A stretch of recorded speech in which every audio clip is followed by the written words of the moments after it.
نحمده ونصلي على رسوله الكريم اما بعد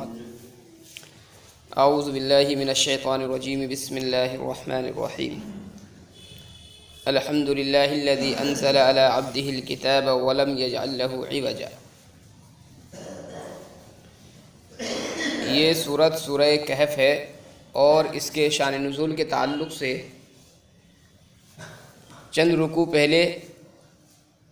ذکر کیا گیا تھا کہ کفار مکہ نے نبی علیہ السلام کی نبوت کو جانچنے اور پرکھنے کے لیے آپس میں مشورہ کیا، میٹنگ کی کہ نبی علیہ السلام کو ہم جانتے ہیں، ان کا بچپن ہمارے درمیان میں گزرا ہے، جوانی ہمارے درمیان میں گزری ہے،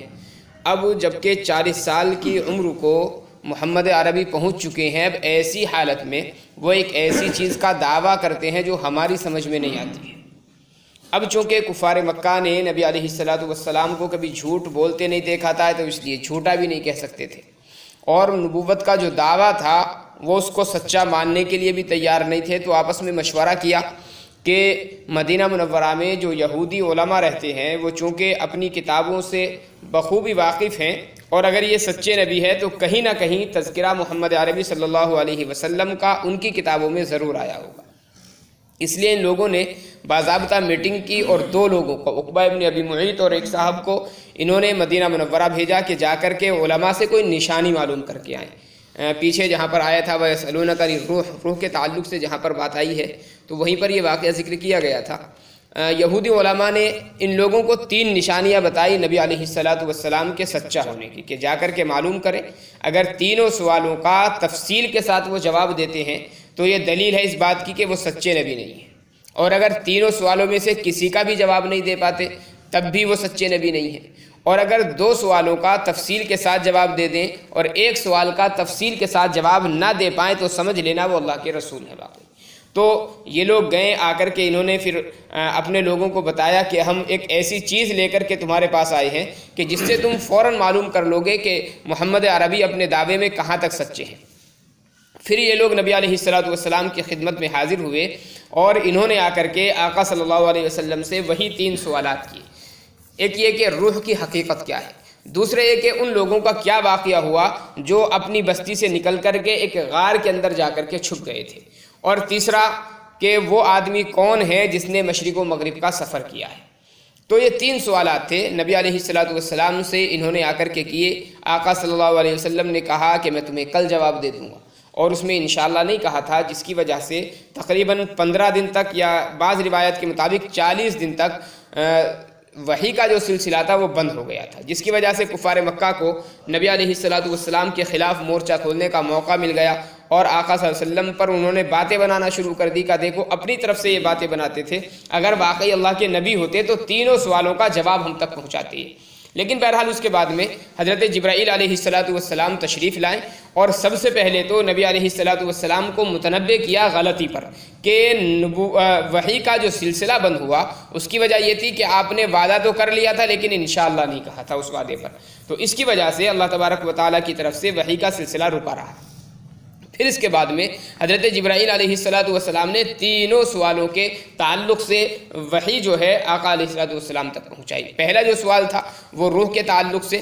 اس کا جو تذکرہ ہے بنی اسرائیل میں وہ گزر چکا ہے، اور 2 سوالوں کے جواب سورہ کہف کے اندر دیے گئے ہیں۔ ایک یہ کہ ان لوگوں کا کیا واقعہ ہوا جو اپنی بستی سے نکل کر کے غار کے اندر جا کر کے چھپ گئے تھے، ان کو اصحاب کہف کہا جاتا ہے، اور دوسرا وہ آدمی کون تھا، اس کا کیا واقعہ ہے جس نے مشرق و مغرب کا سفر کیا، ذوالقرنین ان کا نام ہے، اس کا واقعہ بھی یہاں پر تفصیل کے ساتھ میں ذکر کیا گیا ہے۔ تو اسی وجہ سے اس سورت کا جو نام ہے سورہ کہف رکھا گیا، چونکہ اصحاب کہف کا واقعہ یعنی ان لوگوں کا واقعہ جو غار کے اندر جا کر کے چھپ گئے تھے یہاں پر تفصیلاً ذکر کیا گیا ہے۔ الحمدللہ الذی انزل علی عبدہ الکتاب، تمام تعریف اس اللہ کے لیے ہیں جس نے اپنے بندے پر یعنی محمد عربی صلی اللہ علیہ وسلم پر کتاب یعنی قرآن کریم کا نزول فرمایا، وَلَمْ يَجْعَلْ لَهُ عِوَجًا، اور قرآن کریم میں کوئی کجی نہیں رکھی، کوئی ٹیڑھا پن نہیں رکھا، الفاظ کے اعتبار سے بھی کجی نہیں ہے اور معنی کے اعتبار سے بھی کجی نہیں ہے۔ قرآن کریم کے الفاظ میں بھی کوئی آدمی کسی بھی طرح کی غلطی نہیں نکال سکتا، اور معنی کے اعتبار سے بھی قرآن کریم ہر اعتبار سے حکمت سے بھرپور ہے۔ قیمہ، یہ اسی کی تفصیل ہے کہ بالکل سیدھے بالکل درست ہے، لینذر بأسا شدیدا من لدنہ، تاکہ ڈرائیں ایک سخت عذاب سے جو اللہ کی جانب سے ہے، ویبشر المؤمنین، اور خوشخبری دیں مسلمانوں کو، الذین یعملون الصالحات، جو نیک اعمال کرتے ہیں، ان لہم اجرا حسنا، کہ ان کے لیے بہترین اجر ہے، ماکثین فی ابدا، جس میں وہ ہمیشہ ہمیشہ رہیں گے، یعنی جنت اور جنت کی نعمتیں، یہ مسلمانوں کا اور نیک اعمال کرنے والوں کا اجر ہے۔ وَيُنذِرَ الَّذِينَ قَالُوا اتَّخَذَ اللَّهُ وَلَدًا، اور ڈرائے ان لوگوں کو جو یہ کہتے ہیں کہ اللہ تعالیٰ اولاد رکھتا ہے، یعنی کفار مکہ جو یا یہودی جیسے یا نصارہ جو اللہ تبارک و تعالیٰ کے لیے اولاد کو ثابت کرتے تھے۔ جیسے یہودی تھے، حضرت عزیر علیہ السلام کے تعلق سے ان کا یہ دعویٰ تھا کہ حضرت عزیر جو ہیں وہ اللہ کے بیٹے ہیں، یا عیسائیوں کا دعویٰ حضرت عیسیٰ علیہ السلام کے تعلق سے تھا کہ حضرت عیسیٰ جو ہیں وہ اللہ کے بیٹے ہیں، یا کفار مکہ جو ہے وہ یہ کہا کرتے تھے کہ فرشتے اللہ کی بیٹیاں ہیں۔ تو تینوں کا رد یہاں پر کیا گیا، اور ڈرائے ان لوگوں کو جنہوں نے یہ کہا، جو یہ کہتے ہیں کہ اللہ اولاد رکھتا ہے، ما لہم بہ من علم ولا لآبائہم، نہ تو ان لوگوں کے پاس اس کا کوئی علم ہے، ولا لآبائہم، اور نہ ہی ان کے آباء و اجداد کے پاس، ان کے بڑوں کے پاس اس کا علم تھا۔ کبرت کلمۃ تخرج من افواہہم، بہت بڑی ہے وہ بات، بہت بڑا ہے وہ کلمہ، یعنی انجام کے اعتبار سے، تخرج من افواہہم، جو یہ اپنے منہ سے نکالتے ہیں، ان یقولون الا کذبا، یہ صرف جھوٹ بولتے ہیں، یعنی اللہ تبارک و تعالیٰ کوئی اولاد نہیں رکھتا ہے، اللہ تعالیٰ کی کوئی اولاد نہیں ہے، اللہ تعالیٰ نہ کسی سے جنا گیا ہے، یعنی اللہ تعالیٰ کا کوئی باپ اور ماں بھی نہیں ہے، اور اللہ تعالیٰ کسی کو جنتا بھی نہیں ہے۔ تو اس معاملے میں جو یہ دعویٰ کرتے ہیں کہ اللہ کی اولاد ہے، یہ جھوٹے ہیں۔ فَلَعَلَّكَ بَاخِعٌ نَفْسَكَ عَلَىٰ آثَارِهِمْ إِن لَّمْ يُؤْمِنُوا بِهَٰذَا الْحَدِيثِ أَسَفًا، نبی صلی اللہ علیہ وسلم کو تسلی دی گئی ہے۔ کفار مکہ جو اسلام کو قبول نہیں کرتے تھے، اور آقا صلی اللہ علیہ وسلم کو ایک فکر لاحق ہوتی تھی، بہت زیادہ رنج اور غم ہوا کرتا تھا ان کے اسلام قبول نہ کرنے پر، تو تسلی دی گئی ہے۔ فَلَعَلَّكَ بَاخِعٌ نَفْسَكَ عَلَىٰ آثَارِهِمْ، اے نبی صلی اللہ علیہ وسلم شاید آپ اپنے آپ کو ہلاک ہی کر ڈالیں گے ان کے پیچھے، إِن لَّمْ يُؤْمِنُوا بِهَٰذَا الْحَدِيثِ أَسَفًا، افسوس کی وجہ سے، اگر یہ لوگ اس بات پر یعنی قرآن کریم پر ایمان نہ لائیں۔ اِنَّا جَعَلْنَا مَا عَلَى الْأَرْضِ زِينَةً لَهَا لِنَبْلُوَهُمْ أَيُّهُمْ أَحْسَنُ عَمَلًا، ہم نے بنائی ہیں وہ چیزیں جو زمین پر ہیں، زینۃ لہا،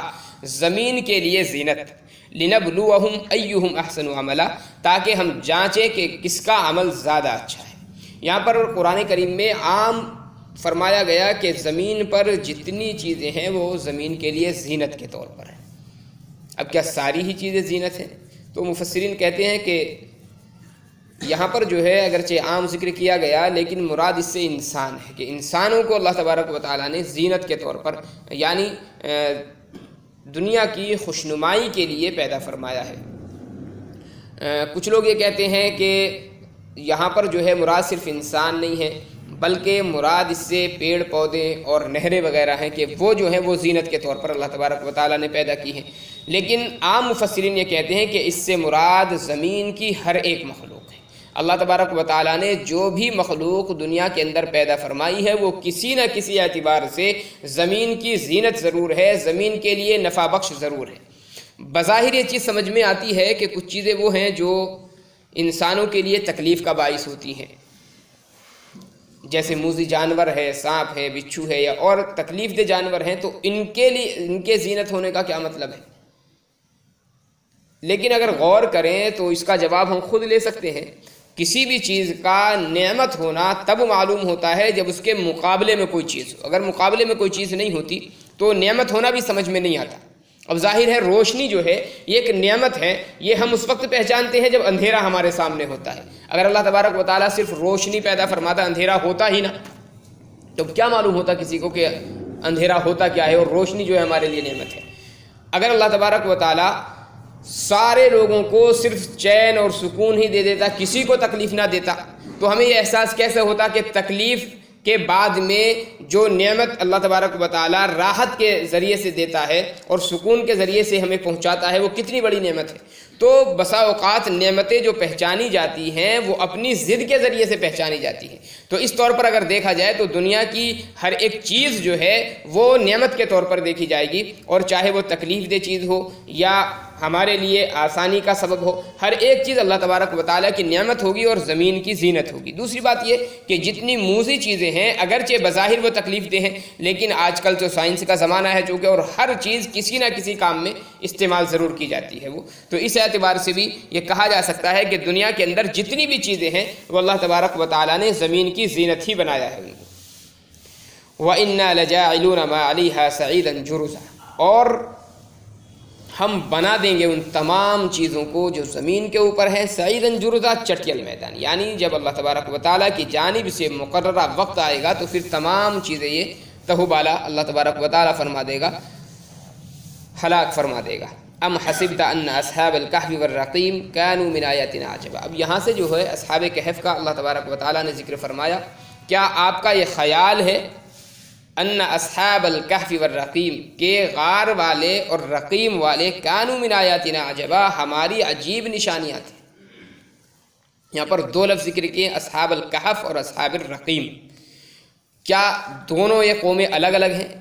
اصحاب کہف الگ ہیں اور اصحاب رقیم الگ ہیں، یا دونوں ایک ہی ہیں؟ اس سلسلے میں عام مفسرین تو یہی کہتے ہیں کہ دونوں ایک ہی ہیں۔ البتہ امام بخاری رحمۃ اللہ علیہ نے جہاں پر یہ احادیث ذکر کی ہیں ان واقعات کے تعلق سے، تو امام بخاری نے دونوں چیزوں کو الگ الگ رکھا ہے، اصحاب کہف کو الگ ذکر کیا ہے اور اصحاب رقیم کو الگ ذکر کیا ہے۔ اسی طریقے سے ایک حدیث بھی ہے جس سے یہ معلوم ہوتا ہے کہ اصحاب کہف جو ہیں وہ الگ ہیں اور اصحاب رقیم الگ ہیں۔ نبی علیہ الصلوۃ والسلام نے ایک مرتبہ اصحاب رقیم کا تذکرہ فرمایا اور اس کے بعد میں ان 3 لوگوں کا تذکرہ فرمایا جو غار کے اندر جا کر کے پھنس گئے تھے چھپنے کی وجہ سے، تو اس سے یہ پتہ لگا کہ اصحاب رقیم جو ہے الگ ہیں اور اصحاب کہف الگ ہیں۔ امام بخاری رحمۃ اللہ علیہ نے جو روایت ذکر کی ہے اس کے تحت میں، وہ بنی اسرائیل کے 3 لوگوں کا واقعہ ہے۔ واقعہ یہ ہوا کہ 3 لوگ تھے، وہ کھانے کمانے کے لیے اپنے گھروں سے نکلے، پہاڑی راستے تھے، اچانک طوفان آ گیا، بارش آ گئی، تو وہ لوگ بارش سے چھپنے کے لیے ایک غار کے اندر چلے گئے، اور اتفاق کی بات ہے وہ نکلے اپنے گھروں سے الگ الگ تھے، ایسا نہیں کہ ایک ہی ساتھ میں نکلے ہوں، لیکن وہ تینوں ایک غار کے اندر جا کر کے اکٹھے ہو گئے۔ بارش ہو رہی تھی، اوپر سے پتھر آیا اور پتھر اتنا بھاری تھا کہ اس غار کا منہ بالکل بند ہو گیا۔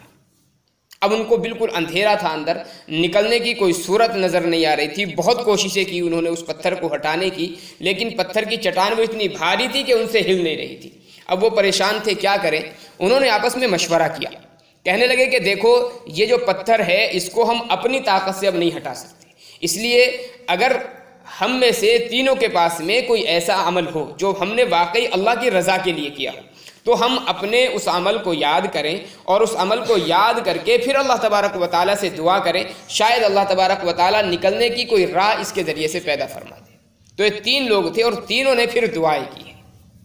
ان میں سے ایک آدمی نے دعا کی، اپنے عمل کے اس کا تذکرہ اس نے پہلے کیا کہ اللہ تو جانتا ہے میں کچھ کام کرا رہا تھا اور کچھ مزدور تھے میرے پاس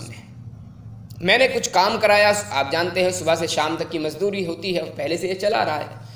کہنے لگا کہ میرے پاس میں کچھ مزدور صبح سے شام تک کام کر رہے تھے، ایک مزدور ایسا تھا جو دوپہر کے وقت میں کام کرنے کے لیے آیا اور اس نے دوپہر سے شام تک کام کیا، اور میں نے یہ دیکھا کہ وہ جو مزدور تھا دوپہر سے آیا ہوا، اس نے صبح سے لگے ہوئے مزدوروں کے برابر کام کیا۔ جب میں نے مزدوری دینی چاہیے سارے مزدوروں کو، تو میں نے اس کو بھی دیگر مزدوروں کے برابر مزدوری دی۔ ایک مزدور اس میں ناراض ہو گیا اور کہنے لگا کہ ہم نے صبح سے شام تک کام کیا، ہمیں بھی اتنے ہی پیسے، اور اس نے دوپہر سے شام تک کام کیا تو اس کو بھی اتنے ہی پیسے، برابر تو نہیں ہونا چاہیے۔ غصے میں وہ اپنی مزدوری میرے پاس پھینک کر کے چلا گیا۔ میں نے اس کے جو پیسے تھے وہ حفاظت سے رکھے۔ کچھ دنوں کے بعد میں نے اس مزدوری کے پیسے سے بکری خریدی، اور زمانہ گزرتا چلا گیا، بکریوں کا کاروبار میرے یہاں ہو گیا، اور سینکڑوں کی تعداد میں بکریاں میرے پاس میں جمع ہو گئی۔ ایک مدت کے بعد میں وہ آدمی آیا، بالکل بوڑھا ہو چکا تھا، میں اس کو پہچانتا بھی نہیں تھا، اور اس نے آ کر کے کہا کہ میرا تمہارے اوپر حق ہے۔ میں نے اس سے معلوم کیا بھائی کون سا حق ہے، تو اس نے بتایا کہ فلاں وقت پر میں تمہارے یہاں مزدوری کرتا تھا، اور ایک مزدوری کے پیسے میں تمہارے یہاں چھوڑ کر کے چلا گیا تھا، میں اپنی وہ مزدوری واپس لینا چاہتا ہوں۔ اس بندے نے جتنی وہ بکریاں تھیں وہ تمام کی تمام بکریاں اس کے حوالے کی۔ مزدور کہنے لگا یار عجیب مذاق کرتے ہو، میں مزدوری لینے آیا ہوں بھائی، مذاق کرنے نہیں آیا، یہ تم اتنا زیادہ مال مجھے دے رہے ہو، یہ ظاہر ہے مذاق کے علاوہ کیا ہو سکتا ہے۔ اس آدمی نے کہا کہ نہیں، یہ مذاق نہیں ہے، بلکہ تمہارے جو مزدوری کے پیسے تھے میں نے انہی مزدوری کے پیسوں سے یہ بکریاں جمع کی ہیں، اور چونکہ پیسہ تمہارا لگا ہوا تھا اس لیے پورے مال پر تمہارے میں نے وہ تمام بکریاں اس کے حوالے کر دی۔ اس نے دعا کی کہ اللہ تو جانتا ہے کہ میں نے جو یہ عمل کیا تھا وہ خالص تیری رضا کے لیے کیا تھا، اگر میرا یہ عمل واقعی تیری رضا کے لیے ہو تو میں آپ سے دعا کرتا ہوں کہ اللہ اس پتھر کو تھوڑا سا یہاں سے ہٹا دیجئے اور ہمارے نکلنے کا سامان کچھ نہ کچھ پیدا ہو جائے۔ اس بندے نے دعا کی تو اللہ تبارک و تعالیٰ نے اس کی دعا کی برکت سے پتھر کو تھوڑا سا کھسکا دیا نیچے کو، اتنا کھسک گیا کہ کچھ نہ کچھ روشنی اندر غار کے اندر جانے لگی، لیکن نکلنے کا راستہ بھی پیدا نہیں ہوا تھا۔ پھر دوسرے بندے نے دعا کی، اس نے کہا اے اللہ تو جانتا ہے کہ میں ایک مالدار آدمی تھا اور میرے پاس میں مال و دولت ہے۔ ایک مرتبہ ایسا واقعہ ہوا کہ قحط سالی کا زمانہ تھا، لوگ پریشان تھے، ایک عورت میرے پاس آئی اور اس نے اپنے بچوں کے لیے کچھ مال و دولت کا مجھ سے سوال کیا۔ میں نے اس سے کہا کہ دیکھو میں تمہاری جو ضرورت ہے وہ پوری کر سکتا ہوں، لیکن شرط یہ ہے کہ تم میری خواہش پوری کرو۔ یعنی میں نے اس سے زنا کے لیے کہا، وہ عورت چلی گئی، اس نے انکار کر دیا۔ دوسرے دن پھر وہ عورت آئی، پھر اس نے ایسے ہی سوال کیا، میں نے پھر اس کے سامنے وہی شرط رکھی، وہ عورت پھر چلی گئی۔ تیسرے دن اس نے اپنے شوہر سے تذکرہ کیا اس بات کا، اور شوہر چونکہ مجبور تھا، لاچار تھا، اس لیے شوہر نے کہا کہ بچوں کی بھوک کا مسئلہ ہے، اگر ایسا نہیں کریں گے تو بچے ہمارے بھوکے مر جائیں گے، اس لیے اگر وہ بندہ تمہارے سامنے یہ شرط لگا رہا ہے تم اس کی شرط مان لو۔ تو تیسرے دن جب یہ عورت آئی، میں نے اس عورت سے بات کی اور وہ عورت بدفعلی کرنے پر میرے ساتھ میں راضی ہو گئی۔ میں نے اس کے سامنے پیسے ڈالے اور جب میں اس کے کپڑے اتارنے لگا تو وہ عورت کانپنے لگی۔ میں نے اس سے معلوم کیا اب ڈرنے کی وجہ کیا ہے، میں نے تمہارے ساتھ میں کوئی زبردستی نہیں کی ہے، بلکہ تمہارے سامنے ایک شرط رکھی تھی اور تم نے بخوشی اس شرط کو منظور کیا ہے۔ وہ عورت کہنے لگی کہ معاملہ ایسا ہے کہ میں فاحشہ یا بدکار عورت نہیں ہوں، میں اللہ کی نیک بندی ہوں، لیکن میرے سامنے مجبوری ایسی آئی ہے کہ میں تمہاری اس حرکت میں تمہارا ساتھ دینے کے لیے تیار ہوں، اور مجھے ڈر یہ لگ رہا ہے کہ اللہ تبارک و تعالیٰ مجھ سے اگر سوال کرے گا تو میرا کیا جواب ہوگا۔ یہ نوجوان کہنے لگا کہ تو اتنی مجبوری کے عالم میں اور پریشانی کے عالم میں اللہ سے ڈر رہی ہے، اللہ نے مجھے تو اتنا مال و دولت دیا، پھر مجھے کیوں نہیں اللہ سے ڈرنا چاہیے۔ میں اس عورت سے فوراً اٹھ گیا، میں نے اس کو جتنی ضرورت تھی پیسوں کی وہ دی اور اس کو رخصت کر دیا۔ پھر یہ دعا کرنے لگا کہ اللہ میں نے یہ جو عمل کیا ہے اگر خالص تیرے ڈر کی وجہ سے اور صرف تیری محبت میں نے یہ عمل کیا ہو تو پتھر کو تھوڑا سا ہٹا دے تاکہ ہمارے نکلنے کا راستہ پیدا ہو۔ جب اس نے دعا کی تو پتھر تھوڑا سا اور نیچے کھسک گیا اور اتنا نیچے آ گیا کہ اب روشنی غار کے اندر پہنچنے لگی اور یہ ایک دوسرے کو اچھی طریقے سے اب دیکھ پا رہے تھے۔ تیسرے آدمی نے دعا کی کہ اللہ تو جانتا ہے میرا بکریوں کا کاروبار ہے، میں بکریاں چراتا ہوں، اس کا دودھ وغیرہ بیچ کر کے میں اپنا بچوں کا اور ماں باپ کا پیٹ پالتا ہوں۔ ایک مرتبہ ایسا واقعہ ہوا کہ میں بکریاں چرانے کے لیے جنگل میں گیا اور بارش آنے کی وجہ سے کچھ دیر ہو گئی مجھے راستے میں واپس آتے ہوئے۔ میں رات میں جب گھر واپس آیا دیکھا تو میرے والدین سو چکے ہیں۔ میرا طریقہ یہ تھا کہ میں کبھی بکریوں کے دودھ کے ذریعے سے جو اپنے والدین کا اپنے بچوں کا پیٹ بھرتا تھا، میں کبھی بھی اپنے والدین سے پہلے اپنے بچوں کو دودھ نہیں پلاتا تھا۔ میں نے جب آ کر کے دیکھا کہ والدین میرے سو چکے ہیں، میں دودھ کا گلاس یا پیالہ جو بھی ہو اس کو لے کر کے اپنے والدین کے سرہانے کھڑا ہو گیا اور اس انتظار میں کہ والدین کی کب آنکھ کھلے اور کب میں ان کو دودھ پلاؤں۔ میرے بچے بھوک کی وجہ سے بلک رہے تھے، رو رہے تھے اور میرے پیروں میں وہ لوٹ رہے تھے، لیکن میں نے یہ گوارا نہیں کیا کہ اپنے ماں باپ کو دودھ پلانے سے پہلے اپنے بچوں کو دودھ پلا دوں۔ اتنے میں صبح ہو گئی، پوری رات میرے ماں باپ سوتے رہے اور میرے بچے بھوک اور پیاس کی وجہ سے بلکتے ہوئے وہ سو گئے، لیکن میں نے ان کو والدین کے دودھ پلانے سے پہلے ان کا پیٹ بھرنا گوارا نہیں کیا۔ کہنے لگا کہ اللہ اگر میرا یہ عمل تیری رضا کے لیے تھا تو آپ اس پتھر کو یہاں سے ہٹا دے تاکہ ہمارے نکلنے کا سامان پیدا ہو۔ جب اس بندے نے دعا کی تو اللہ تبارک و تعالیٰ نے ان تینوں کی دعا کی برکت سے اس پتھر کو وہاں سے ہٹا دیا اور یہ تینوں صحیح سلامت اس غار کے اندر سے واپس آ گئے۔ تو امام بخاری رحمۃ اللہ علیہ نے واقعہ لکھا ہے اصحاب رقیم کے تعلق سے، تو اس سے پتہ چلتا ہے کہ اصحاب رقیم الگ لوگ ہیں اور اصحاب کہف کا جو واقعہ ہے وہ الگ ہے، لیکن عام مفسرین یہ کہتے ہیں کہ دونوں واقعات الگ الگ نہیں ہیں۔ یہ جو واقعہ ہے یہ الگ ہے، بنی اسرائیل کے 3 لوگوں کا یہ واقعہ ہے اور نبی علیہ الصلوۃ والسلام نے اس کو ذکر کیا ہے۔ اصحاب کہف اور اصحاب رقیم کا جو واقعہ ہے وہ یہ نہیں ہے، وہ واقعہ دوسرا ہے جو آگے چل کر کے قرآن کریم نے خود بیان کیا ہے۔ رقیم کہتے کس کو ہیں؟ رقیم یا تو تختی کو کہتے ہیں، اور اصحاب کہف کو رقیم کیوں کہا گیا پھر؟ تو اس وجہ سے کہ یہ بادشاہ نے ان کے نام تختیوں پر لکھوا کر کے رکھ دیے تھے یادداشت کے لیے، اس وجہ سے ان کو اصحاب رقیم کہا گیا۔ یا رقیم اس پہاڑ کا نام تھا جس پہاڑ کے اندر جا کر کے لوگ چھپ گئے تھے، یا رقیم اس بستی کا نام تھا جس بستی سے یہ نکل کر کے بھاگے ہیں، اس وجہ سے خیر ان کو اصحاب رقیم کہا گیا ہے۔ ام حسبت ان اصحاب الکہف والرقیم کانوا من آیاتنا عجبا، کیا آپ یہ خیال کرتے ہیں کہ اصحاب کہف اور اصحاب رقیم ہماری عجیب نشانیاں تھیں؟ اذ ابى الفتية الى الكهف، جبکہ چند نوجوانوں نے پہاڑ کی پناہ لی، غار کی پناہ لی، فقالوا، کہنے لگے، ربنا آتنا من لدنك رحمہ، اے اللہ ہمارے اوپر اپنی جانب سے رحمت کا نزول فرما، وہیئ لنا من امرنا رشدا، اور ہمارے لیے